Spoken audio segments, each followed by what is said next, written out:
Chahi kunmangagi manungda khwaidagi kanba oina ngasi ayuk pung 8:59 rom tabada Richter scale da 7.2 Youna Yuwar Hakhibadagi Japan gi Taiwan Da Chaona Amang Thokhre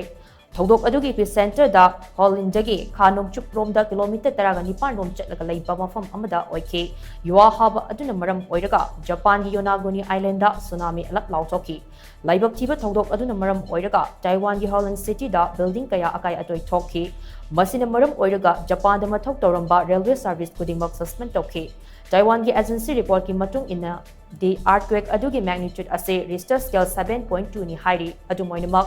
US Geological Survey USGS ki report matung ina di 7.4 ori thodok aduda Holinda leiba mathol manga wangba building amaning khairak tuna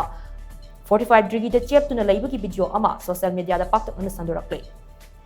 NDTV ki report amagi matung ina laibak thiba thodok aduda Japan amasung Philippines da yamdrabada miyoi taret leikidre Miyoi chatret ke kuntra rom da asok apan nang ki hairi earthquake thokiba